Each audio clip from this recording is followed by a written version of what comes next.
Hello masters, ఆత్మ సహచరులు book reading సెషన్కి స్వాగతం. ఈరోజు మనది డే 12లో ఉన్నాము. 9th చాప్టర్ చదువుకుంటున్నాము. Last week 8th chapter complete చేసుకున్నాము. అందులో దేని గురించి చెప్పారు 8th చాప్టర్లో అంటే ఆలోచనలు ఎక్కడి నుండి పుడతాయి అని మన హీరో రిచర్డ్ గారు అడిగినప్పుడు లియోనారా మీరే మీ యొక్క ఒకానొక మెమరీకి వెళ్ళి దానికి సంబంధించిన ఆన్సర్ తెలుసుకోండి అన్నట్లుగా ఆవిడ చెప్తూ ఉంటుందన్నమాట. అని ఒక వాళ్ళు ఎక్స్పీరియన్స్ని పొందుతారు. ఏంటి అంటే యాట్కిన్స్ అండ్ టింకు వాళ్ళిద్దరూ ఒక కర్మాగారం అంటే ఫ్యాక్టరీ కదా. ఆ ఫ్యాక్టరీ ఏంటంటే ఆలోచనలను ప్రొడ్యూస్ చేసే ఫ్యాక్టరీ అన్నమాట. సో అక్కడ ఉండి వాళ్ళకు వచ్చిన క్వశ్చన్స్కి ఆన్సర్ తెలుసుకుంటారు. ఆన్సర్ తెలుసుకున్న మరుక్షణం ఇంకా ఆ మెమరీలో ఉండాల్సిన పని లేదు, వాళ్ళు బ్యాక్ వచ్చేస్తారు, ప్రజెంట్ సిచ్యువేషన్లోకి వస్తారు. వచ్చినా కూడా వాళ్ళకంతా ఒకలాగా ఉంటుందన్నమాట. అబ్బా ఇలా ఉంటుందా, ఆలోచనలు ఇక్కడి నుంచి పుట్టుకొస్తాయా అన్నట్లుగా ఒక ఆశ్చర్యమైన ఆనందకరమైన పరిస్థితిలో ఉంటారు. లియోనారాని అడుగుతారు. అడిగినప్పుడు ఆవిడ అంటుంది, ఇక ముందు నా అవసరం అంతగా ఉండకపోవచ్చు, మీకు ఉంటే ఖచ్చితంగా వస్తాను, కానీ మీకు ఏదైతే క్వశ్చన్ వస్తుందో దానికి ఆన్సర్ కావాలంటే మీరే వెతుక్కోగలరు. మీకు బ్యాక్ ట్రావెల్ చేయడం వచ్చేసిందంటే ఆ మెమరీలో ధ్యానంలో కూర్చొని చక్కగా క్వశ్చన్ వేసుకుని దానికి ఆన్సర్ రావడము, దాన్ని కనెక్ట్ చేసుకోగలగాలి, ఈ క్వశ్చన్కి ఆన్సరు అని. అదంతా కూడా మీరు చేసుకోగలుగుతున్నారు కాబట్టి ఇంకా మీరిద్దరూ ప్రయాణించండి, నేను వెళ్ళిపోతున్నాను అన్న టైప్లో లియోనారా చెప్తుంది. సో ఇప్పుడు ఆ ఫ్లైట్లో మిగిలి ఉన్నది మన హీరో రిచర్డ్ గారి వైఫ్ లెస్లీ ప్యారిస్, వాళ్ళిద్దరు మాత్రమే ఉన్నారు. ఓ మనం చేయగలమా ఈ ప్రయాణము అని చెప్పేసి అనుకుంటారనమాట. అంటే ఆ స్టేజ్కి మనం వచ్చేసామా అన్నట్టుగా అనిపిస్తుంది. జస్ట్ లైక్ మనం ఇప్పుడు మెడిటేషన్ చేస్తున్న కొత్తలో లాస్ట్ వీక్లో చెప్పుకున్నట్టు ఏదైనా క్వశ్చన్ వస్తే మనం మన మాస్టర్ని అడుగుతాము, దీని అర్థం ఏంటి, ఈ ఎక్స్పీరియన్స్ వచ్చింది, ధ్యానంలో ఇది కనిపించింది, కలలో ఇది కనిపించింది, దీని మీనింగ్ ఏంటండి అని చెప్పేసి అడుగుతాము.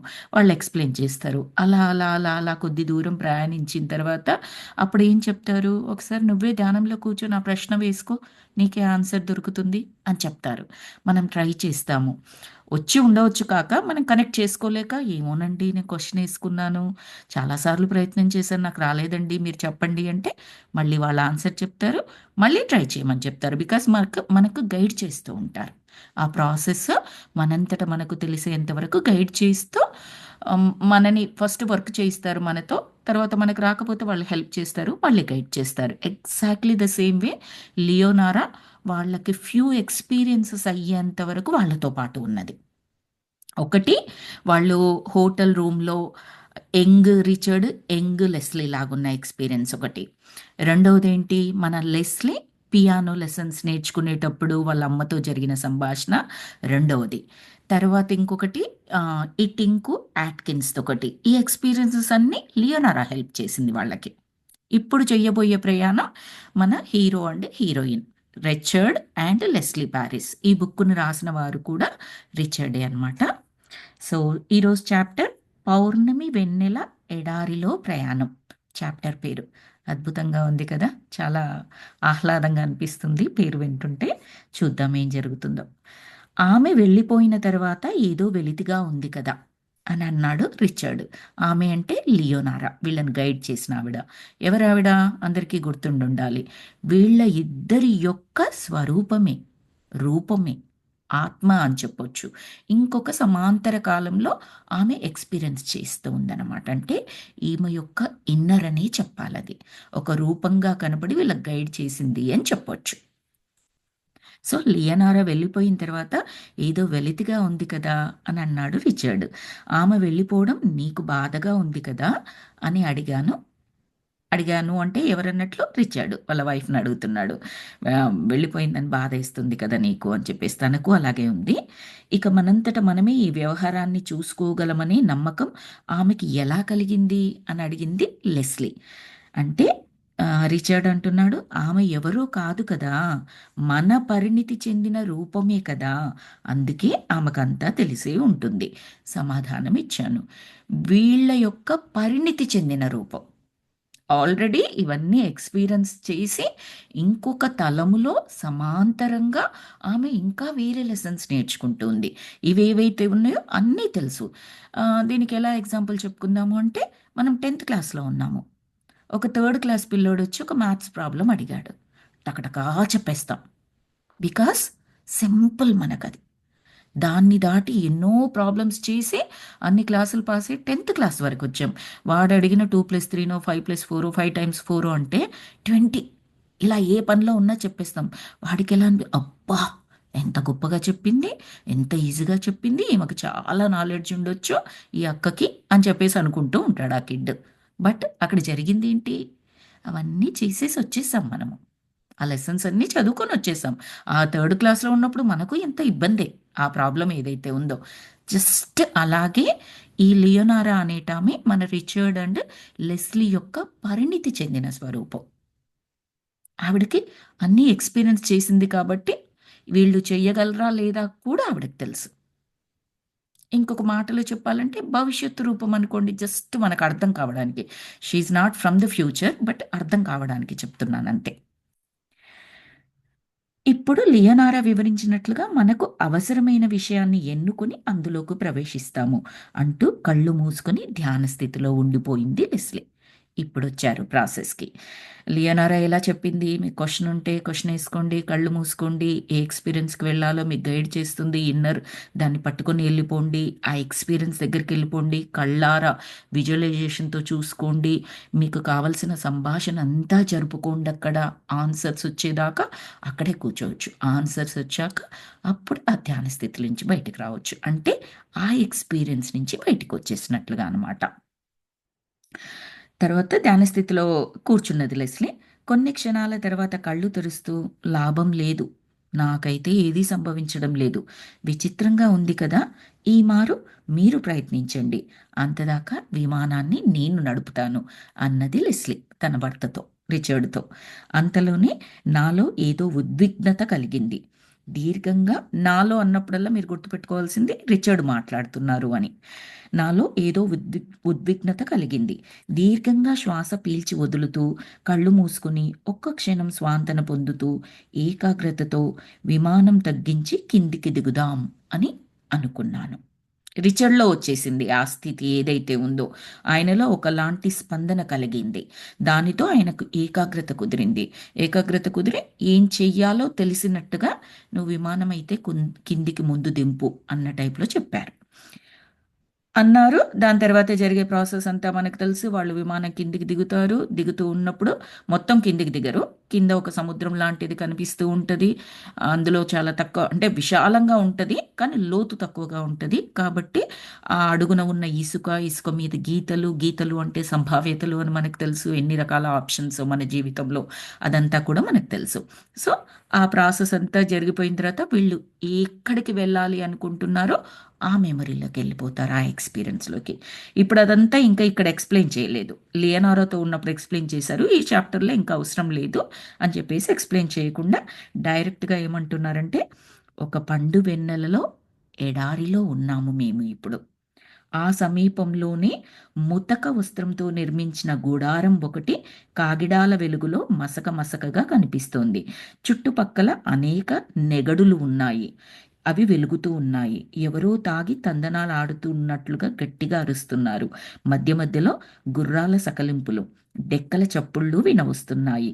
అది ఒక సైనిక బిడారం వలె ఉన్నది. మా ఎదురుగా ఉన్న గుడారం ద్వారా ఇద్దరు భటులు కాపలాగా ఉన్నారు. వారు ప్రాచీన ఆహార్యాలను ధరించి ఉన్నారు. ఇత్తడి కవచము, ఇనుప శిరుస్త్రాణం అంటే అదే హెల్మెట్ లాంటిదనుకోండి. ఆ సైనికులు ధరిస్తారు చూడండి అది. తోలు పాదరక్షలు, మొలకు చురకత్తులు వేలాడదీసుకున్న ఇద్దరు కాస్త పొట్టిగా, నల్లగా ఉన్నారు. ఏంటి ఇంత డిస్క్రిప్షన్ అవసరమా? ఇది కథకి ఏ విధంగా పనికొస్తుంది? వాళ్ళు ఏదేసుకుంటే ఏంటి? తోలు పాదరక్షలు ఏసుకుంటే ఏంటి? లెదర్ ఏసుకుంటే ఏంటి? ఇంకేదైనా ఏసుకుంటే ఏంటి? మనకు చెప్పాల్సిన అవసరం ఏముంది ఇక్కడ రచయిత? అంటే అంత క్లియర్‌గా విజువలైజేషన్ వాళ్ళకు ఆ ధ్యాన స్థితిలో వాళ్ళకి కనపడుతూ ఉంది. కళ్ళు తెరుచుకొని చూస్తే ప్రతి ఆబ్జెక్టు మనకు ఎలా కనపడుతుందో, ధ్యాన స్థితిలో డీప్గా వెళ్ళిపోయినప్పుడు మీకు ఒక ఎక్స్పీరియన్స్ కలిగితే అది అంతే క్రిస్టల్ క్లియర్గా, వంశీ మాస్టర్ మాటల్లో చెప్పాలి అంటే ఎల్సిడి స్క్రీన్ మీద ఒక సినిమా కనిపించినట్టుగా కనిపిస్తుంది. ఆయన ఎప్పుడు అదే మాట వాడుతూ ఉంటారు. మీరు కళ్ళు మూసుకోండి, నిద్రపోండి, డ్రీమ్లో కానీ లేదా ధ్యాన స్థితిలో కానీ ఎల్సిడి స్క్రీన్ మీద చూపించినట్టుగా మీకు అదంతా కనపడుతుంది. మీకు ఏ క్వశ్చన్ ఉందో దానికి ఆన్సర్ కనపడుతుంది అని చెబుతూ ఉంటారు ఆయన ఫన్నీగా ఎప్పుడు. సో అంత చక్కగా కనపడుతోంది ఆయనకు ఆ ధ్యాన స్థితిలో. వాళ్ళు ఏ మెమరీకి వెళ్ళారో దానికి సంబంధించిన డీటెయిల్స్. ఆ పరిసరాలు చూస్తూ ఉంటే నాలో సన్నని వణుకు ప్రారంభమైనది. అసలు మేమెందుకు ఇక్కడికి వచ్చాము? ఆయన లోపల ఏదో తెలిసిపోతుంది. ఏ మెమరీకి వచ్చారు అనేది తెలిసిపోయి ఫస్ట్ శరీరం స్పందన మొదలుపెట్టింది. వణుకు స్టార్ట్ అయింది. ఇంకా ఆయన బ్రెయిన్‌లో దానికి సంబంధించిన క్లారిటీ ఏమీ వచ్చినట్టుగా చెప్పలేదు మనకి. కానీ అంతకు ముందే శరీరం ఇండికేషన్స్ ఇస్తుంది. సో, ఈ పాయింట్ నేనెందుకు చెప్తున్నానంటే, మనకు శరీర స్పందనలని గమనించే ఆహ్, అవేర్‌నెస్ ఉండాలి మాస్టర్స్. అది చెబుతూ ఉంటది. ఒకటి జరగబోతోంది అంటే, దానికి సంబంధించిన సూచనలు శరీరం ఇస్తూ ఉంటది కానీ, వాటిని అంత ఖచ్చితంగా పట్టించుకోవాలి అనేది తెలియకపోవచ్చు మనకి. విపరీతమైన ఎమోషన్స్ వచ్చినప్పుడు మాత్రం గమనిస్తాం. నాకెందుకో తెలియదు భయంగా అనిపిస్తోంది. ఎందుకో తెలియదు ఏదో కీడు జరగబోతోంది అనిపిస్తోంది. ఎందుకో తెలియదు ఇలాంటివి అంటూ ఉంటాం జనరల్‌గా. పాజిటివ్‌గా అనేది తక్కువ. మన మైండ్ రిజిస్టర్ చేసేది ఎక్కువగా నెగటివిటీస్‌ని కాబట్టి వాటినే మాట్లాడుతూ ఉంటాము. పాజిటివిటీస్ అన్నీ మనము టేకెన్ ఫర్ గ్రాంటెడ్‌గా ఆటోమేటిక్‌గా తీసేసుకుంటాం లోపలికి. దాన్ని రిజిస్టర్ చేసుకోవాలి. దాన్ని కృతజ్ఞతా భావంతో ఉండాలి. కృతజ్ఞతలు చెప్పుకోవాలి. అది తక్కువగా దాన్ని ప్రాక్టీస్ చేయించలేం మనం మన బ్రెయిన్‌తో, మన మనసుతో. మనం చేయించాలి. అది చేసిన మరుక్షణం మన లైఫ్‌లో చాలా మంచి మంచి మార్పులొస్తాయన్నమాట. నెగటివిటీస్‌ని ఎలాగైతే రిజిస్టర్ చేస్తున్నామో, అలాగే పాజిటివిటీస్. ఒక్కసారి మీరు పాజిటివిటీస్ మీకు జరుగుతున్న బ్లెస్సింగ్స్ అన్నీ రికార్డ్ చేయడం మీ బ్రెయిన్ మొదలుపెడితే, ఇమ్మీడియేట్‌గా కృతజ్ఞతలు తెలియచేయడం మొదలుపెడితే, మెల్లగా నెగెటివ్ థింకింగ్స్, నెగెటివ్ సిట్యుయేషన్స్ మీ లైఫ్‌లోకి రావడం మెల్లగా తగ్గిపోతూ ఉంటాయి. బికాస్ మీ మనసులో పాజిటివ్ వాటికి చ చోటిస్తూ వెళ్తూ ఉన్నారు. ఒకనాటికి ఇంకసలు చోటు మిగలదు. కేవలం పాజిటివిటీస్‌కే మిగులుతుంది. నెగెటివ్ అన్నీ రూములు ఖాళీ చేసి ఎళ్ళిపోవాల్సిందే. జస్ట్ లైక్ మీరొక చీకటి గదిలోకొచ్చి లైట్ స్విచ్ వెయ్యగానే వెలుతురొచ్చేస్తుంది. వెలుతురు రాగానే పారిపోయేదేంటి? చీకటి. Same thing. పాజిటివిటీస్‌ని మీ లోపల ఉన్న గదులలో నిక్షిప్తం చేసుకుంటా ఉంటే, మెల్లగా ఒక్కొక్క గదిలో ఉన్న నెగటివిటీ ఆ రూములు దాటి వెకేట్ చేస్తూ మీ నుంచి కంప్లీట్‌గా వెళ్ళిపోతూ ఉంటుంది. It's as simple as that. అంత సులభమా అంటే, యెస్. ప్రాక్టీస్ చేస్తే అంతే సులభం. ప్రాక్టీస్ చేయాలి. ప్రాక్టీస్ కష్టమా అంటే, యెస్. సాధన అనేది ఎప్పుడు కూడా మనం ఎఫర్ట్స్ పెట్టాలి. సాధన చేస్తే ఫలితం మాత్రం అంతే సులభం. స్విచ్ వేస్తే చీకటి పారిపోయినంత సులభం. సో, ఆహ్, ఆయనకు శరీరం స్పందనలనిచ్చింది ఫస్ట్. వణుకు ప్రారంభమైంది. నేను భటుల వైపు చూస్తూ, లెస్లీ చేయిని పట్టుకుంటూ, "వారు మనల్ని చూడటం లేదు కదా! మనం ఇక్కడికి ఎందుకొచ్చామో నీకేమైనా తెలుస్తోందా?" అని మెల్లగా ప్రశ్నించాను. అప్పుడు ఆమె, "లేదు, మీరే కదా నన్నిక్కడికి తీసుకొచ్చింది." అంతే మెల్లగా సమాధానం చెప్పిందంటే, ఇప్పుడు రిచర్డ్ యొక్క మెమరీలోకొచ్చామనమాట. ఈవిడకేమి తెలియదింక. బహుశా ఆయన, ఆయన లైఫ్‌లో ఈమెకేదైనా సంఘటన చెప్పి ఉంటే, ఇప్పుడు ఏ మెమరీలోకొచ్చారో ఆ సంఘటన చెప్పి ఉంటే, ఈయన చెప్పిన తర్వాత కనెక్ట్ అవుతదామె. అదర్‌వైస్ ఈయన జీవితంలో జరిగిన సంఘటన కాబట్టి, ఈయనకే ఫస్ట్ అర్థమవుతుంది. ఆ సిట్యుయేషన్ కానీ, ఆ పరిసరాలు కానీ, ఆ మనుషులు కానీ చూడగానే. ఈయన శరీరము, ఈయన మనస్సు మాత్రమే అది స్పందిస్తుంది. ఈయన చెప్పడం ద్వారా ఆమెలో కూడా మొదలవుతదనమాట తర్వాత. లే లేదు మీరే కదా నన్నిక్కడికి తీసుకొచ్చింది అని చెప్పింది. అంతలో ఒక నెగడు ముందు ఇద్దరు సైనికులు సింహనాదాలు చేస్తూ ద్వంద్వ యుద్ధం మొదలుపెట్టారు. కానీ అక్కడున్న వారెవరూ మా రాకను గుర్తించడం లేదు. మనం కలవవలసిన వారు బహుశా ఈ గుడారంలో ఉంటారు అనుకుంటాను అని చెప్పాను లెస్లీతో. తను ప్రశ్నార్థకంగా చూస్తూ, గుడారంలో ఉన్నది నీ ప్రత్యామ్నాయ రూపమే అయితే మనం ఇక భయపడనవసరం లేదు కదా అని చెప్పేసి అడిగింది. అసలు ఇక్కడ మనం ఎవరిని కలవాల్సిన అవసరం లేదనుకుంటాను. వెంటనే తిరిగి వెళ్దాం పదా అని అన్నాడు రిచర్డ్. రిచీ, బహుశా ఇది కూడా మనకు అవసరమైనదే అయి ఉండవచ్చు కదా. ఇక్కడికి రావడానికి ఏదో కారణం ఉండి ఉంటుంది. దీని నుంచి కూడా మనం ఏదో ఒకటి నేర్చుకుంటామేమో. అదేమిటో తెలుసుకోవాలనే ఆసక్తి నీకు లేదా అని అడిగింది లెస్లీ. లేదు, నాకు ఆసక్తి ఉన్నప్పటికీ మనము తెలిసి ఒక సాలెగూడులో చిక్కుకుపోవడం నాకు ఇష్టం లేదు. ఎందుకో నా మనస్సు కీడు శంకిస్తుంది. చూడండి, ఎందుకో రీజన్ తెలియదు. మనసు ఒక ఎమోషన్ని చూపించింది ఆయనకి. ఎమోషన్ని తెలియచేసింది. కీడు అనే ఎమోషన్.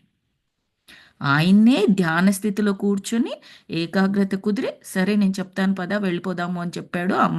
ఆమె విమానం నడిపింది, అది కిందికి తీసుకెళ్ళడము. ఈయన మెమరీలోకి వచ్చారు. చూడగానే ఏదో వణుకు మొదలయ్యింది.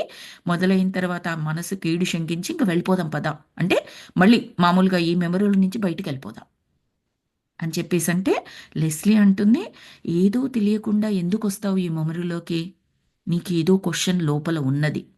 ఆ క్వశ్చన్కి ధ్యానంలో నీ ఇన్నరు ఈ విధంగా సమాధానం ఇస్తోంది.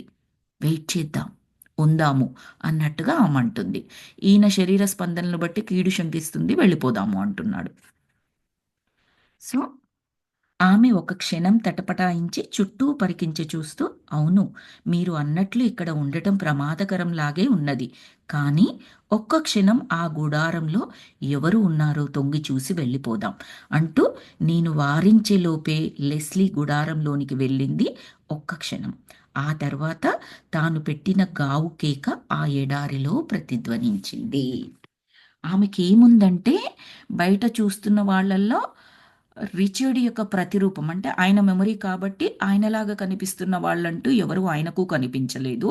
అక్కడ ఒక గుడారం ఉన్నది. లోపలికి వెళితే బహుశా ఆ రిచర్డ్ యొక్క ప్రతిరూపం ఆయన కనిపిస్తాడేమో అని ఆమెకు మనసులో ఉన్నది. ఈయనకేదో తెలిసి తెలియక ఆ లోపల ఒకటి జరుగుతోంది లోపల. కాబట్టి ఏ గుడారం వద్దు ఏదో వద్దన్నాడు, కానీ చెప్పే లోపలనే గుడారం లోపలికి వెళ్ళింది. గట్టిగా కెవ్వుమని కేక వేసిందనమాట.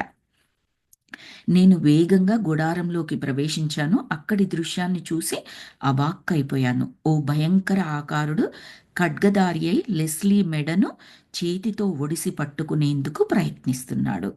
ఆగు అంటూ ఒక్క గెంతులో ఆ అగంతకుడు ముందుకు దూకగానే వాడు తూలి తన చేతిలోని కత్తిని జారవిడిచాడు. ఆ అగంతకుడు పొట్టిగా లావుగా ఉన్నప్పటికీ చురుకుగా కదిలి చప్పున వంగి కత్తిని అందిపుచ్చుకొని నా వైపు వేగంగా కదిలాడు. నేను వెంటనే అడుగు వెనక్కి వేశాను. కానీ అంతలోనే తన పిడికిలితో నా కడుపులో బలంగా గుద్దాడు. ఎగిసిపడుతున్న అగ్నిశిఖలోంచి రెవ్వున విసిరిన రాయిలా అతని పిడికిలి నా ద్వారా దూసుకుపోయి గుడారం కొయ్య స్తంభాలలో ఒకదానిని తాకగా అది విరిగి కింద పడిపోయింది. ఆ గందరగోళంలో అతని కత్తి ఎక్కడో పడిపోయింది. అతను గిర్రున తిరిగి తల విదిల్చుకొని తన కాలి బూటు నుంచి మరొక చురకత్తి తీసి నా మీదికి లంఘించాడు. ఈ మారు అతను నా భుజాల ఎత్తున నాలోంచి దూసుకెళ్ళి సారా పాత్ర నుంచిన ఒక కొయ్య బల్ల మీద పడగా అది తునాతునకలైపోయినది. కాని వెంటనే లేచి కళ్ళల్లో నిప్పులు కురిపిస్తూ చేతిలో చురకత్తితో ప్రతీకారం తీర్చుకోవడానికి చేతులు చాపి మా వైపు తీక్షణంగా చూస్తూ నెమ్మదిగా మా వైపు రాసాగాడు. అతను లెస్లీ భుజాలంత ఎత్తు కూడా ఉండడు, కానీ అతని కళ్ళు తాను క్రూర హంతకుడని చెప్పకనే చెబుతున్నాయి. అకస్మాత్తుగా అతను లెస్లీ భుజంపై చేయి వేసి ఆమె బట్టలను కత్తితో చింపాలనే ఉద్దేశంతో కిందికి లాగాడు. అంతే. ఆశ్చర్యంతో నోట మాట రాక తన చేతులను చూస్తూ ఆగిపోయాడు. అప్పుడు ఆపు అని గట్టిగా అరిచాను. అతను చెయ్యి విదిల్చుకొని వెంటనే కత్తితో నా తలపై దాడి చేశాడు. ఇక ఈ అనవసర హింసను ఆపుతావా అని గద్దించాను. వెంటనే ఆ ఆగంతకుడు ఆగి నా వైపు నిశితంగా చూశాడు. ఇప్పుడు అతని కళ్ళల్లోని క్రూరత్వం కంటే అతని బుద్ధి సూక్ష్మత నాకు భయం కలిగిస్తోంది. నీవు మాట్లాడగలవా అతనికి ఇంగ్లీష్ భాష రాదని తెలుస్తున్నా ఎవరు నీవు అని తిరిగి ప్రశ్నించాను. అతను భృకుటి ముడిపడగా బలంగా ఉచ్ఛ్వాసించాడు. వెంటనే అతనిచ్చిన సమాధానం నాకు ఆశ్చర్యాన్ని కలిగించింది. అతను మాట్లాడే భాష వేరే ఏదో అయినా కూడా మాకు చక్కగా అర్థం అవ్వసాగింది. అతను తన ఛాతీ మీద చేతితో చరిస్తూ అట్ అల్లా అట్ అల్లాహ్ భగవంతుని ఆయుధాన్ని అన్నాడు గర్వంగా. అట్ అల్లాహ్ ఆశ్చర్యంతో అన్నది లెస్లీ. అట్ అల్లాహ్ అంటే అట్టిలానా? అతను హుణ జాతీయుడు. అతను వేరే జాతీయుడు అనమాట. ఆ యోధుడు తిరిగి గర్జిస్తూ నా కేసి కొరకొరా చూస్తూ ఎవరక్కడా అని గట్టిగా అరిచాడు. వెంటనే ద్వారం వద్ద ఉన్న కాపలా భటుడు లోనికి ప్రవేశించి ఛాతిపై చేయి ఆనించి తల వంచి తమ నాయకునికి అభివాదం చేశాడు. అట్టిలా మా వైపు చూస్తూ నా కోసం అతిథులు వచ్చారన్న సంగతి నాకెందుకు ముందు తెలపలేదు అని అడిగాడు ఆ కాపలా భటుణ్ణి. భటుడు నివ్వెరపోయి గుడారం అంతా కలే చూస్తూ ఇక్కడ ఎవరూ లేరు మహాప్రభు అని అన్నాడు. ఇక్కడ ఒక పురుషుడు గాని స్త్రీ గాని ఎవరు లేరా? నీకెవరూ కనిపించడం లేదా అని అడిగాడు భటుణ్ణి. అప్పుడు ఆ భటుడు ఎవరూ లేరు ప్రభు అని అన్నాడు. అలాగా, అయితే ఇక నీవు వెళ్ళవచ్చు అన్నాడు. భటుడు తిరిగి అభివాదం చేసి ద్వారం వైపు తిరిగి కదిలాడు. అట్టిలా అనేది అతని పేరు. అంతకన్నా వేగంగా కదిలాడు. అతని చెయ్యి కాటు వేసే త్రాచులా కదిలింది. అంతే, అతను విసిరిన పిడిబాకు భటుని వెన్నులో సక్కున దిగింది. కత్తి విసిరిన ఒడుపు అనూహ్యంగా ఉన్నది. అది అతనిని దాదాపు నిలువునా చీరివేయగా భటుని శరీరం చిన్న శబ్దం చేస్తూ కూలిపోతున్నంతలోనే అతని ఆత్మ అందులో నుంచి విడివడి అసలు తను చనిపోయాను అన్న ధ్యాస కూడా లేకుండా ద్వారం వైపుగా కదిలి యథాస్థానంలో నిలుచుండిపోయింది. ఇదంతా కథ అంటే కథ అంటే కథలాగా ఉంది కాబట్టి అలాగే చదువుకుంటూ వెళ్తున్నాను మాస్టర్స్, డిస్టర్బ్ చేయకుండా మధ్యలో. సో లెస్లీ నా వైపు బెదిరిపోయి చూసింది. హంతకుడి శవం నుంచి బాకును బయటికి లాగి ఎవరెక్కడ అని అరిచాడు. అంతలో రెండవ భటుడు లోనికి ప్రవేశించాడు. ఈ శవాన్ని ఇక్కడి నుంచి తొలగించండి అని ఆదేశించాడు. తన భటున్నే తను చంపేశాడనమాట. అట్టిలా రక్తంతో తడిసిన బాకుని కాలి బూటు వరలో దాచి మా వైపుకు తిరిగాడు. ఆగురా అని అరిచాను. రిచర్డ్ అరిచాడు. ఆగురా అని చెప్పేసి అట్టిలాని ఆగుమని చెప్పాడు. ఎందుకంటే విపరీతమైన భయంకరమైన క్రోధంతో ఉన్నాడు. తన భటులను లోపలికి పిలిచి ఇక్కడ ఇద్దరు కనిపిస్తున్నారంటే అది పాపం అతనికి కనిపించట్లేదు. వీళ్ళకి సంబంధించిన మెమరీ కాబట్టి వేరే వాళ్ళకి వీళ్ళు కనిపించరు. మనకు తెలిసిందే అది. ఫస్ట్ ఎపిసోడ్ నుంచి చూస్తూ ఉన్నాము.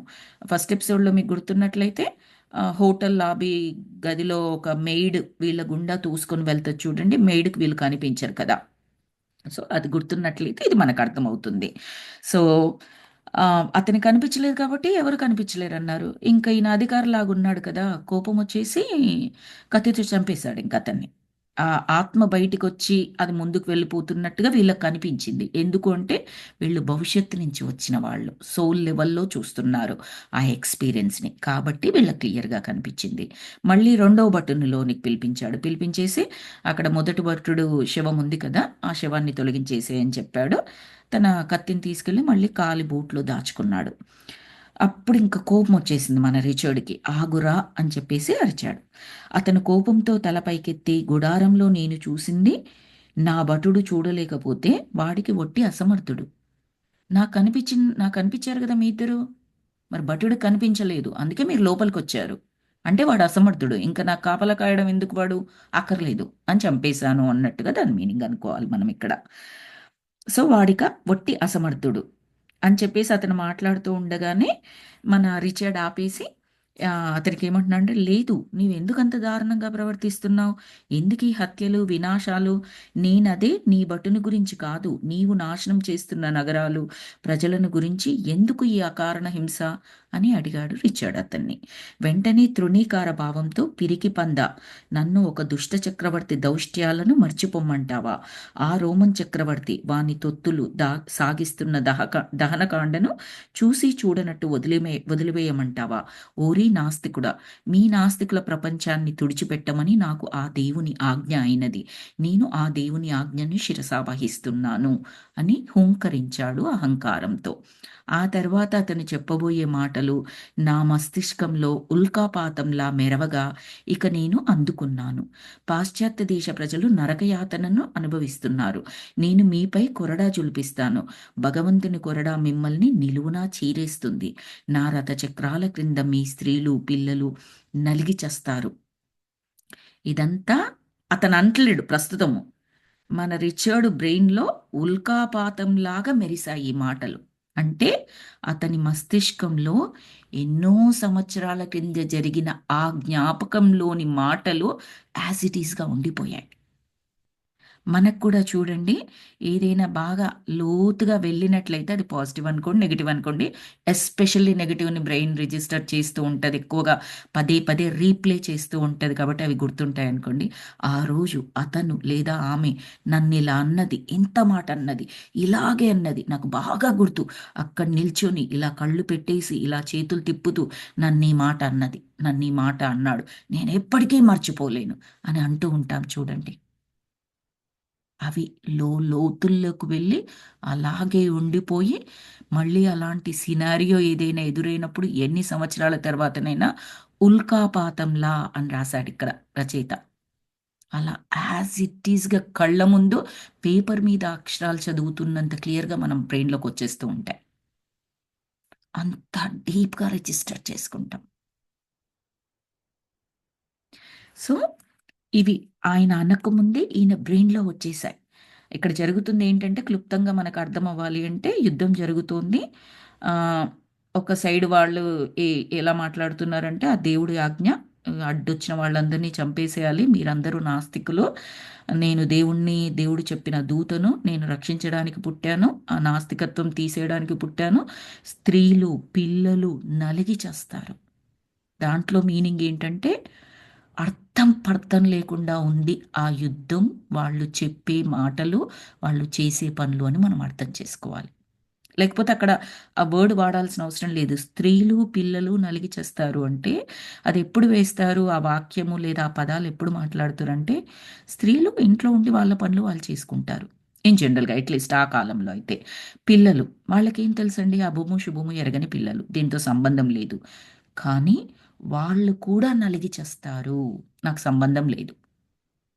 తప్పు చేసిన వాళ్ళే కాదు, ప్రతి ఒక్కరూ చచ్చినా నాకు సంబంధం లేదు అని చెప్పడం అక్కడ మీనింగ్. ఎక్కడైనా మనం స్త్రీలు, పిల్లలు, వయోవృద్ధులు వీళ్ళ గురించి వచ్చింది, అక్కడ వాళ్ళని కూడా చంపేస్తున్నారు అంటే ఏ అర్థం పర్థం లేనిది. మీరు ఏ యుద్ధాలు తీసుకున్నా, బ్యాక్ హిస్టరీలో తీసుకున్నా, మన పురాణాలలో తీసుకున్నా కూడా కొన్ని దగ్గరల లేడీస్ వచ్చి యుద్ధంలో నిలబడి, యుద్ధ భూమిలో వాళ్ళు సైనికుల్లాగా నిలబడి యుద్ధాలు చేసినవి ఉన్నాయి. మన ఇది ఉంటుంది కదా! హ్మ్. మన సత్యభామ ఆమె చేసింది. అలా కొన్ని కొన్ని యుద్ధాలలో కనిపిస్తూ ఉంటది. అవి కాకుండా మామూలుగా భటులల్లో స్త్రీలు వచ్చేసి, పిల్లలొచ్చేసి యుద్ధాలు చేసినట్టు, వాళ్ళని చంపేసినట్టు, అడ్డు వచ్చిన వాళ్ళని చంపేసినట్టు ఎక్కడ కనపడదు మనకి.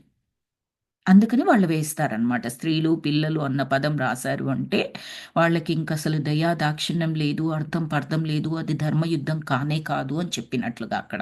దాని మీనింగ్ మనం అర్థం చేసుకోవాల్సింది. సో, దేవుని వాక్యాలు చాలా గంభీరమైన శూన్య వాక్యాలు. కానీ అవి బాణాల కన్నా వాడి అయినవి. వాటిని ఎవ్వరూ ఎదుర్కొనలేరు. కానీ అతి సులభంగా మూర్ఖులను ఆకట్టుకునే శక్తి వాటికున్నది అని అన్నాను. అట్టిలా ఆశ్చర్యంతో కళ్ళు పెద్దగా చేసుకొని, నేను మాట్లాడాలనుకుంటున్నది నీవే మాట్లాడుతున్నావు అని అన్నాడు. అట్టిలానే అతను మన రిచర్డ్ మాట్లాడాడు. ఈ దేవుని వాక్యాలు చాలా గంభీరమైన శూన్య వాక్యాలు ఇవన్నీ అని చెప్పేసి మాట్లాడాడు కదా! అది రిచర్డ్ మాట్లాడింది కాదు. అట్టిలా మాట్లాడబోయే మాటలు. సో, అదేంటి నేననుకున్నది నీ నోటి గుండా ఎలా వస్తోంది? అని చెప్పేసి అన్నాడు. అప్పుడు రిచర్డ్ తిరిగి మొదలుపెడుతూ, మొదట కిరాతకునిగా మారు. తరువాత నీకు నీవే దేవుని ఆయుధంగా ప్రకటించుకో. ప్రేమించే దైవత్వాన్ని కనీసం ఊహించలేని వారితో, చెడును సవాలు చేసే ధైర్యం లేని వారితో నీ సైన్యాన్ని వృద్ధి చేసుకో. అధికారాన్ని హస్తగతం చేసుకోవడానికి దేవుని పేరును ఉపయోగించు. నీ సైనికులలోని దైవభీతి నీవు కోరుకున్న వారిని నామరూపాలు లేకుండా చేయడానికి తగినంత ప్రతీకార జ్వాలగా రూపాంతరం చెందేటట్లు చేయి. స్త్రీలను, పిల్లలను, నాస్తికులను నరికివేస్తే, నగరాలను భస్మీపటలం చేస్తే, దానికి బహుమతిగా మందు, మగువ, బంగారాన్ని దేవుడు మీకు సంతోషంగా కానుకల వర్షం కురిపిస్తాడని నమ్మబలుకు అని అన్నాడు. ఒక్కొక్కటి తూటాలలాగా ఉన్నాయి ఈ మాటలు. ఇదే కదండి మనకందరికీ తెలుసు.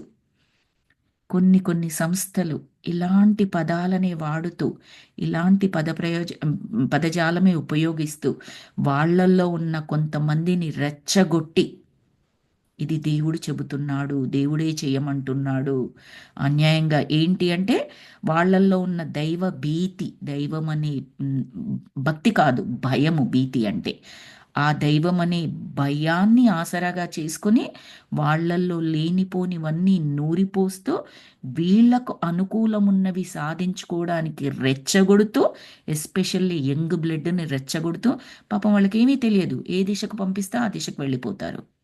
ఇది దైవం కొరకు చేస్తున్నావు, దైవం కొరకు చేస్తున్నావు అంటే దైవం కొరకే చేస్తున్నాను అనుకుంటారు. చంపమని దేవుడే చెప్పాడు అని అనుకుంటారు. అలా ప్రచారం చేయగా చేయగా చేయగా ఒక రోజుకి ఏమైపోతుంది కాలంలో, అది నిజమే అన్నట్టుగా అయిపోతుంది. నిజం కాదు, కానీ నిజం అయితే ఎలా ఉంటుందో అలాగే అన్నట్టుగా ఉండిపోతుంది.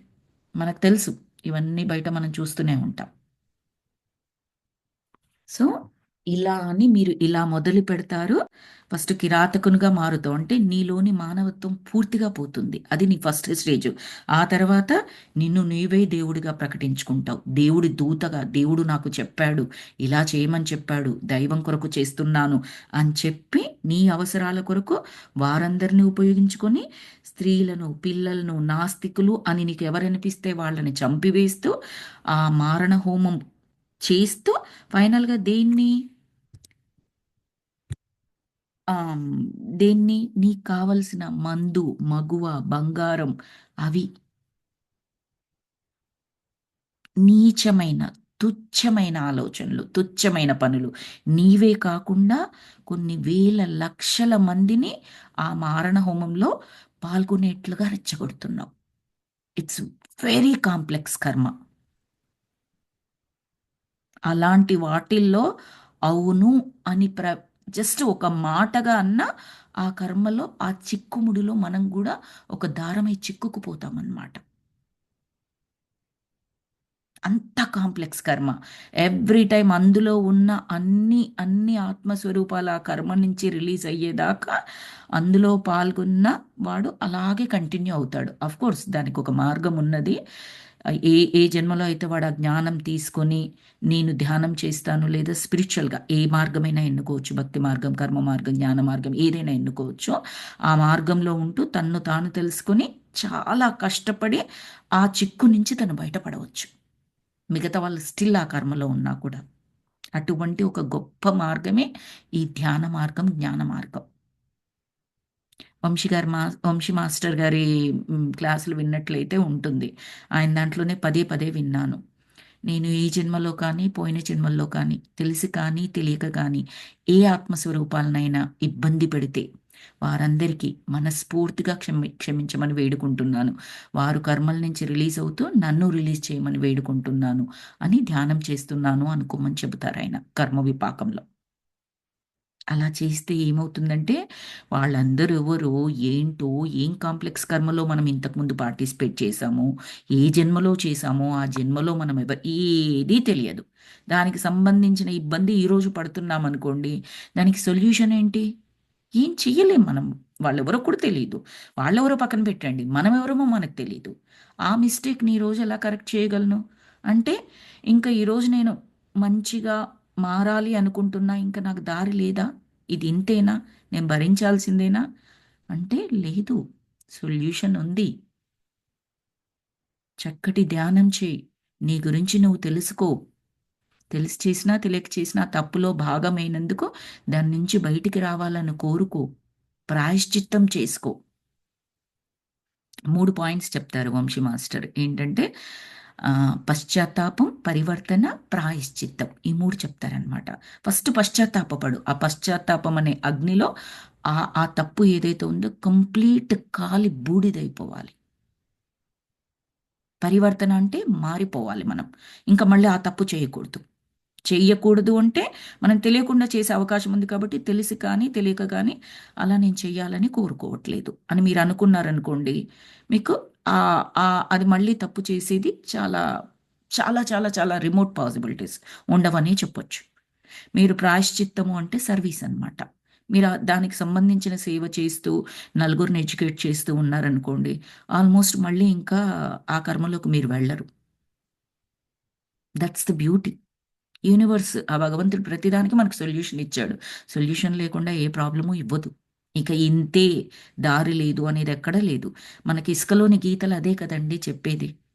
ఆల్వేస్ ఎక్కడ ఎండ్ అయినా అక్కడి నుంచి మొదలు పెట్టొచ్చు. మళ్ళీ సంభావ్యత అంటే అది. ఆప్షన్ సెలెక్ట్ చేసుకునే అవకాశం నీకున్నది. ఇంతకుముందు ఏదో తప్పుడు ఆప్షన్ సెలెక్ట్ చేసుకుని ఉండొచ్చు. Stop it. Start the new one. You can do it. కష్టపడాల్సి వస్తుంది, ఎస్, బట్ ఫలితం ఉంటుంది డెఫినెట్గా. సో ఇవన్నీ ఇంత గట్టిగా ఈయన మన రిచర్డ్ మాట్లాడేటప్పటికీ అట్టిలా అనే అతను స్థానువై అలా చూస్తుండిపోయాడు రిచర్డ్ని. ఎందుకంటే అతని బ్రెయిన్లో మాటలన్నీ ఇతను అనేస్తున్నాడు కదా, అంతే తీవ్రంగా. సో ఈ వాక్యాలన్నీ అట్టిలావే, అలాగే అవి నావి కూడాను, అతనికి ఆ విషయం తెలుస్తోంది అని చెప్తున్నారు రిచర్డ్. యాట్కిన్లోను టింకులోను. ఎవరి యాట్కిన్ టింకు మన లాస్ట్ చాప్టర్లో ఆలోచనల కర్మాగారం ఆ ఫ్యాక్టరీ ఉంది కదా, అందులో వచ్చారు యాట్కిన్స్ అండ్ టింకు. యాట్కిన్లోను టింకులోను నన్ను నేను చూసుకోవడం ఎంత ఆనందదాయకం. లాస్ట్ ఎపిసోడ్ అంతా చాలా హ్యాపీగా అనిపించింది మన రిచర్డ్కి లెస్లీకి. ఆలోచనలు ఎక్కడి నుంచి పుట్టుకొస్తాయి అనేది ప్లజెంట్ ఎక్స్పీరియన్స్ లాగా అనిపించింది కదా. సో అదే చెప్తున్నారు అక్కడ, వాళ్ళిద్దరిలో నన్ను చూసుకోవడం చాలా హ్యాపీ అనిపించింది. ఒక హ్యాపీ మెమరీని టచ్ చేసామనుకోండి చాలా హ్యాపీగా ఉంటుంది. మీరు మీ చైల్డ్హుడ్లోకి వెళ్ళండి, మీ అమ్మ నాన్నల ప్రేమను కానీ మీ మీ స్నేహితులది కానీ ఏవైనా ఎపిసోడ్స్ ఉంటే గుర్తు చేసుకోండి. ఎంత బాగుంది, ఎంత ఆనందంగా ఉంది అని అనుకుంటాం కదా. సేమ్ థింగ్, ఆ మెమరీ వీళ్ళకి అంత ఆనందాన్ని ఇచ్చింది. వారి సృజనాత్మకత ప్రపంచం చాలా గొప్పవి, ఎవరివి, యాట్కిన్ టింకువి. కానీ ఇప్పుడు ఈ క్రూరమైన కఠినాత్మునిలో నన్ను నేను చూసుకోవడం ఎంత కష్టంగా ఉన్నది. ఆటిలా ఎవరు? మన రిచర్డ్ యొక్క రూపమే. అందుకే ఆయనకు చాలా కష్టంగా ఉన్నదనమాట. ఆ మెమరీలకే వెళ్ళొద్దు అన్న కష్టంగా ఉంది. భయంకరమైనవి ఉంటే అబ్బబ్బా గుర్తు చేయకు, నాకు నాకు వెళ్ళాలని లేదు, అస్సలే గుర్తు చేయకు, నాకు అస్సలు వద్దు ఆ మెమరీ అని అంటూ ఉంటాం చూడండి, ఏదైనా భయంకరమైంది ఉంటే. అలాంటిది ఈ మెమరీలోకి వచ్చే ముందు మన రిచర్డ్ చెప్పారు. సో తనలోని ఇంకొక రూపం అంటే ఇంకొక సంఘటనలోకి వెళ్ళినప్పుడు తనకి ఇబ్బందిగా అనిపిస్తుంది అనమాట. యాట్కిన్ టింకులోనేమో హ్యాపీ అనిపించింది, ఇతని అటిలా రూపంలోనేమో చాలా కష్టంగా అనిపించింది. ఓ ప్రాచీన అనాగరిక యోధుని రూపంలో గొలుసులతో బంధింపబడి కదిలే కారాగృహం వంటి అతని దేహాన్ని ఒకానొకప్పుడు మోసిన నేను ఇప్పుడు అతని ఎదుటపడి అతనే నేను అంటే అంగీకరించడానికి మనస్సు ఒప్పడం లేదు. క్లియర్గా చెప్పేశారు. అటిలా అనే అతను ఎవరో కాదు, మన రిచర్డే పాతగా ఉన్నప్పుడు, ఆయన ఒకానొక వయస్సులో. ఆయన మెమరీ అయితేనే ఆయన రాగలడు, లేకపోతే రాలేడు. ఓకే. సో చాలా కష్టంగా ఉంది తనని తాను ఒప్పుకోవడం, కానీ తానే అట్టిలా కొన్ని అడుగులు వెనక్కి వేసి ఆగిపోయాడు. అతను మమ్మల్ని చంపలేడు, అలాగని మేము అక్కడి నుంచి వెళ్ళేటట్లు చేయలేడు. ఇక అతను చేయగలిగిందల్లా తనను తాను మనసులో సంభాళించుకోవడమే. అతను నా వైపు తీక్షణంగా చూస్తూ నేను దైవం పట్ల భయము భక్తి కలవాడిని అని హెచ్చరిస్తున్నట్లుగా అన్నాడు. ఇది మనం ఎలా తీసుకోవచ్చు అంటే మాస్టర్స్, మన ప్రీవియస్ చాప్టర్స్ని బట్టి, సైనికుడిగా పనిచేశాడు కదా మన రిచర్డు, సైనికుడిగా పనిచేసిన ఆ మెమరీలోకి కూడా వెళ్ళాం మనము. ఆ పని చేస్తున్నప్పుడు సైనికుడిగా ఎందుకు చేశాడు యుద్ధంలో? మన విమానాల్ని నడిపే సైనికుడిగా అన్నమాట. ఫాస్ట్గా విమానాలు నడపొచ్చు అన్న ఆ కోరిక తీర్చుకోవడానికి ఆయన నావీలో అది మన సైన్యంలో జాయిన్ అయ్యాడు. కేవలం అతని కోరిక అంతే.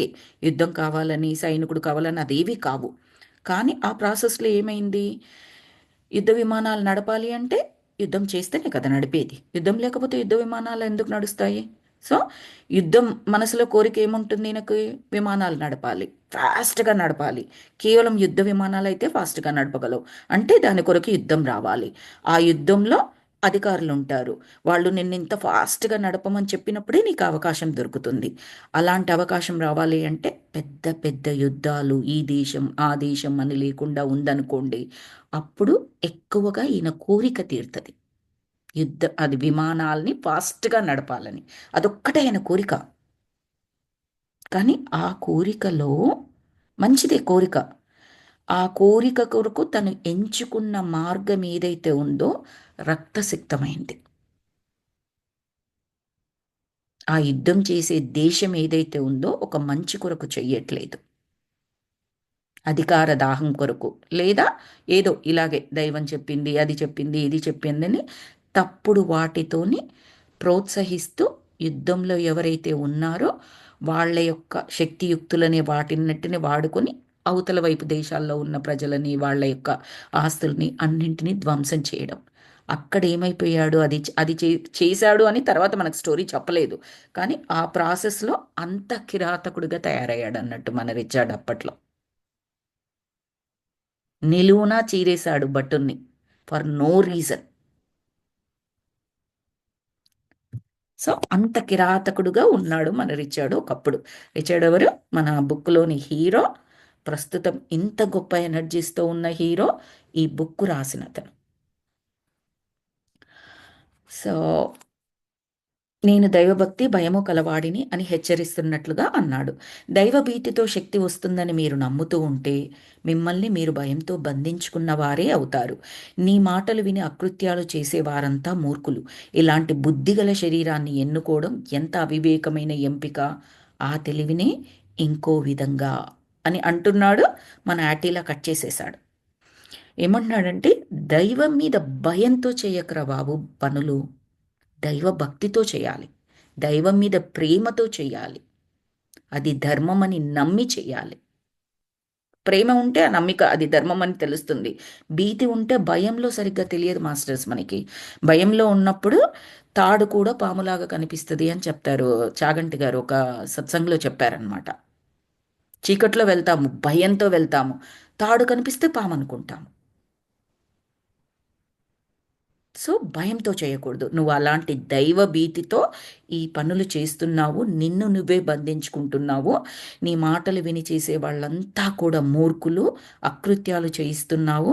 అసలు ఒక మంచి శరీరాన్ని ఎన్నుకుంటే నువ్వు బాగుండును అని మన రిచర్డ్ మాట్లాడుతుంటేనే తట్టుకోలేక అటిల్ గట్టిగా అరిచాడనమాట. ఏయ్ ఇంకా మాట్లాడకు అని గర్జించాడు. నాకు ఎదురుగా గల ఆసనంపై కూర్చుంటూ కోపంతో ఎరుపెక్కిన ముఖంతో మీ నగరాలను నాశనం చేయమని దేవుని ఆజ్ఞ అయినది. ఇక మీ నగరాలలో ఏ ఒక్క రాయి ఇంకొక రాయిపై ఉండదు, అన్నీ నేలమట్టమవుతాయి. అంటే బిల్డింగ్ అంటే ఏంటి? ఒక రాయి మీద ఒక రాయి పేర్చి అలా బిల్డింగ్ కడతాం కదా.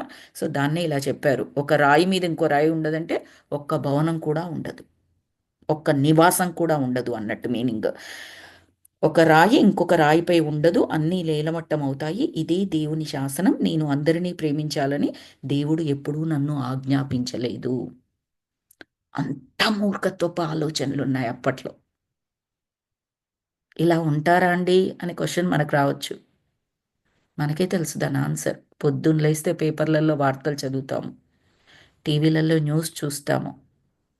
ఈ అక్కడ ఇక్కడ బాంబులు పెట్టి పీల్చేవాళ్ళు రకరకాల ఉంటారు కదా, మనందరికీ తెలుసు ఎలా మాట్లాడుతూ ఉంటారు. మాకు మాదే ముఖ్యం, మా యుద్ధమే ముఖ్యం, ఎంతమంది చనిపోయినా పర్వాలేదు, దీన్ని మేము కొనసాగిస్తూ ఉంటాము అని చెప్పేసి చెప్తూ ఉంటారు. అలాగే నేను అందరినీ ప్రేమించాలని దేవుడు ఎప్పుడూ నన్ను ఆజ్ఞాపింపలేడు అంట.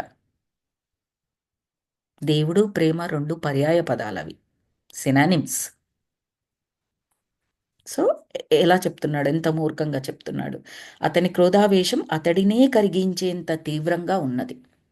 నేను దేవుడిని కూడా ద్వేషిస్తాను. నిజానికి అతని ఆజ్ఞల్ని నేను ఇష్టపడను. కానీ ఇలా మరే దేవుడు నాతో మాట్లాడడెందుకు అని చెప్పేసి అన్నాడు అటిలా. ఏం మాట్లాడుతున్నాడో తెలియనంత మూర్ఖంగా మాట్లాడుతున్నాడు. మేమేమీ సమాధానం ఇవ్వకుండా మిన్నకుండిపోయాము. ప్రేమను బోధించేమి దేవుడు ఏనాడు నా ఎదుట పడలేదు. ఎదుటపడి నాపై కత్తి జులిపించనూ లేదు అంటూ కోపంతో ఆసనం నుంచి లేచి దానిని ఒంటి చేత్తో గాల్లోకి ఎత్తిపట్టి విసిరికొట్టాడు. ఆ తాకిడికి అది తునాతునకలైపోయింది. ప్రేమ స్వరూపుడైన మీ దేవునికే నిజంగా అంత శక్తి ఉన్నప్పుడు నా ముందు ఎందుకు ప్రత్యక్షం కాడు? నన్నెందుకు వారించలేడు అని చెప్పేసి అంటున్నాడు. అంటే ఇంతవరకు అలాంటి ప్రేమ అన్నది అతనికి ఎదురు కాలేదన్నమాట. తనలో గూడు కట్టుకుని ఉన్నదంతా కూడా ఆ భయము, ఆందోళన, మూర్ఖత్వము ఇలాంటివే. సో, ఆ పరిచయం అతనికి జరగాలి. ఎవరికి? అట్టిలాకి. అట్టిలా అంటే ఎవరిప్పుడు? మన రిచర్డ్ యొక్క పూర్వ జ్ఞాపకం. పూర్వంలో ఒకానొక సంఘటన అది రిచర్డ్ జీవితంలో. కోపమే భయం. ఆ విషయం నాకు తెలుసు. కోపంతో ఊగిపోయే ప్రతి వ్యక్తి దేనికో ఒకదానికి భయపడుతున్నవాడే, దేనినో కోల్పోయినవాడే. కానీ నా దర్పణ ప్రతిబింబమైన ఈ మృగతుల్యుడంతటి కోపిష్టిని ఇంతకు మునుపెన్నడూ నేను చూడలేదు. కోపం ఎలాంటిదో మనకు చెప్తున్నాడు మాస్టర్స్ ఇక్కడ. కోపం అంటే కోపంతో పాటు ఏదో భయం ఉండే ఆ కోపం రూపంలో బయటకు వస్తుందంట. ఆ తర్వాత దేనికి భయపడుతున్నాడో కూడా తెలియదు. అది ఒక అగ్నిలాగా తనను తను దహించి వేస్తున్నా కనిపెట్టలేడనమాట. అంతలా ఊగిపోతూ ఉంటాడు. సో, ఆ కోల్పోయినది ఏంటో, దేని కొరకైతే దేన్ని కోరుకుంటున్నాడో, ఏది దొరకట్లేదో అది అతనికి ఇచ్చినట్లయితే ఆ కోపం, ఆ భయం వాటి నుంచి బయపడగలడు. స్పిరిచువల్ టాబ్లెట్స్‌లో అరిషడ్ వర్గాలు అనే బుక్ ఉంటుంది.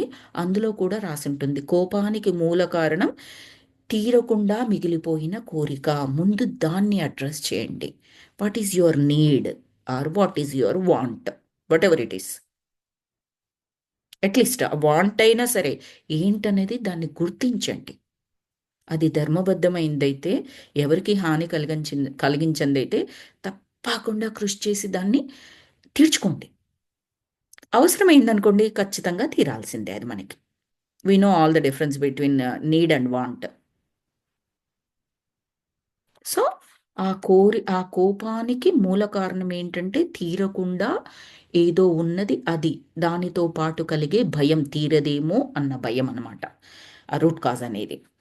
సో, నీవెందుకు ఇంతలా భయపడుతున్నావు అంటే కోపంగా ఊగిపోతున్నాడు కదా! సో, మన రిచర్డ్ ఎలా ప్రశ్నించాడంటే, "ఎందుకు కోపంగా ఉన్నావు?" అని ఇక్కడ అడగట్లేడు ఇప్పుడు క్వెషను.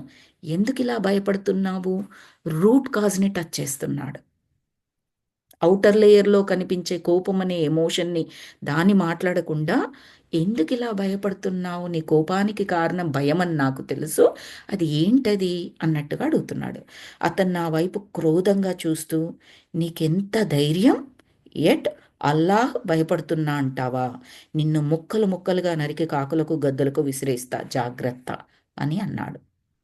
ఒప్పుకోవట్లేడు. మూల కారణం చెప్తే మండిపోతుంది కదా మనకి. నిజమేంటో తెలిస్తే మీలో ఇది సరిచేసుకోవాలి అన్న చెప్పిన మరుక్షణం చాలా కోపమొచ్చేస్తూ ఉంటది మనకి. రైట్? సో, ఆ స్థితిలో ఉంటాం. ఆ శక్తి స్థాయిలో ఉంటాం కాబట్టి కోపమొస్తది. అదే మనము శక్తి పెంచుకుంటూ, జ్ఞానాన్ని తీసుకుంటూ, ధ్యానం చేస్తూ, చక్కటి సర్వీస్‌లో ఉన్నప్పుడు ఏ ఏది మనలో సరికానిది ఉందో ఎవరైనా మాస్టర్ మనకు చెప్పినప్పుడు చాలా హ్యాపీ యేస్తది. ఎందుకంటే గుర్తించాల్సిన పని మనకు కలగలేదు. అవతల వాళ్ళు గుర్తించి చెప్పారు. నెక్స్ట్ స్టెప్‌లోకెళ్ళిపోవడమే. ఫస్ట్ స్టెప్ వాళ్ళే చేశారు. ఓకే. నాకు తెలియకుండా కోపముందా? ఇంక నేను దాని మీద వర్క్ చేసుకుంటాను. ఆ కోపం నుంచి బయటపడతాను. ఒక స్టెప్ మనకు తక్కువైపోయిందక్కడ. ఎవరు ఆలోచిస్తారు ఇలాగా? శక్తి స్థాయి ఎక్కువగా ఉన్నవారు. జ్ఞానులు. జ్ఞాన మార్గంలో ఉన్నవాళ్ళు. మూర్ఖులైతే ఏం చేస్తారు? నన్నే తప్పంటావా? నాలో కోపముందంటావా? ఇంకా ఎక్కువ పెరిగిపోతుంది. That is the difference. నేను అసహనంతో పిడికిలి బిగిస్తూ ఆహ్, ఇలా అన్నాను. ఏమని అంటే మన రిచర్డ్ అంటున్నారు ఇప్పుడు, కానీ నీవు నన్ను తాకను కూడా తాకలేవు. ఎట్ అల్లావ్, నన్ను నీవు ఏమీ చేయలేవు. అలాగే నేను నిన్ను ఏమీ చేయలేను. నేను నీకన్నా 2000 సంవత్సరాల భవిష్యత్ కాలానికి చెందిన నీ ఆత్మస్వరూపాన్ని అని అన్నాను. నీవు గమనించండి మాస్టర్స్, 2000 సంవత్సరాల భవిష్యత్తు కాలం అంటే మన రిచర్డ్ ఈ జన్మలో జరిగిన ఒకానొక సంఘటనను ట్యాప్ చేయట్లేడు ఇక్కడ. అతను ఎన్నో జన్మలు తీసుకొని ఉంటాడు కదా. రిచర్డ్ ఆత్మ ఏదైతే ఉందో, ప్రస్తుతం రిచర్డ్ అనే శరీరంలో ఉంది కదా, ఆ శరీరం పేరు Richard.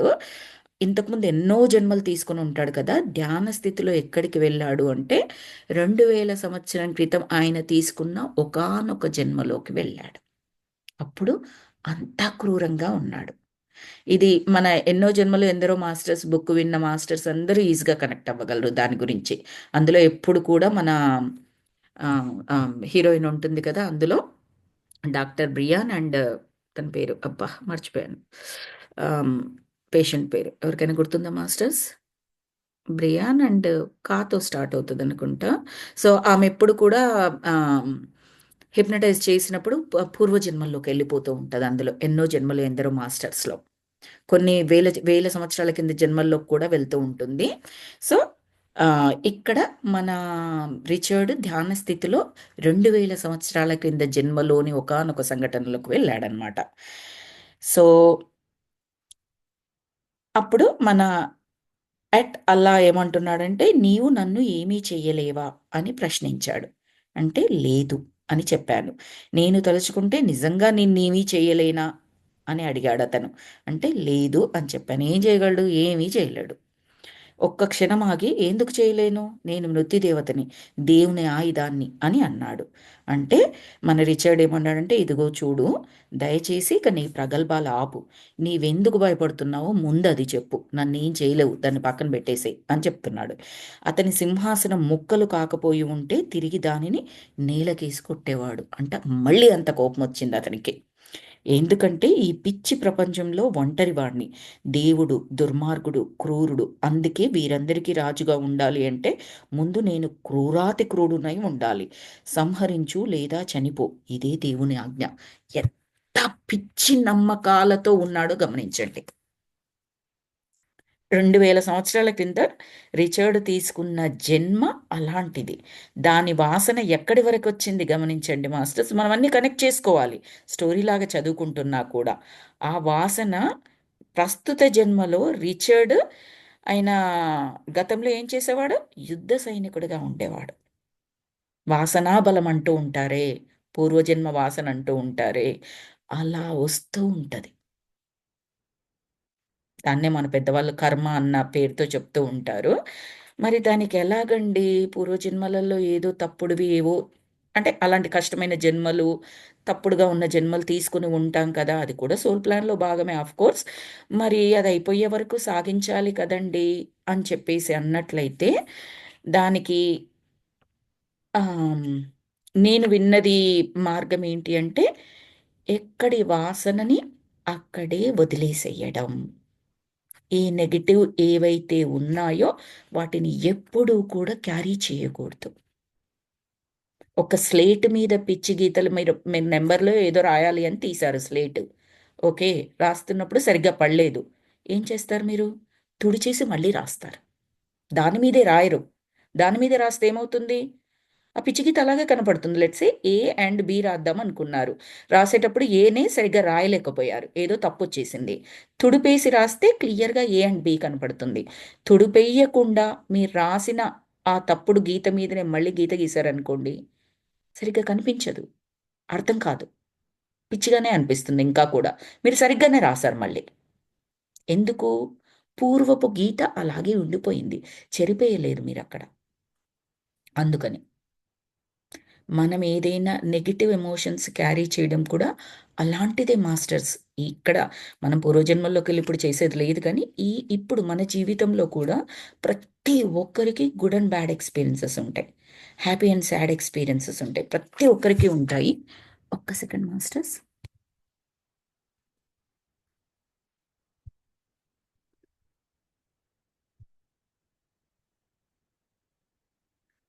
1 second, masters. 1 second, please.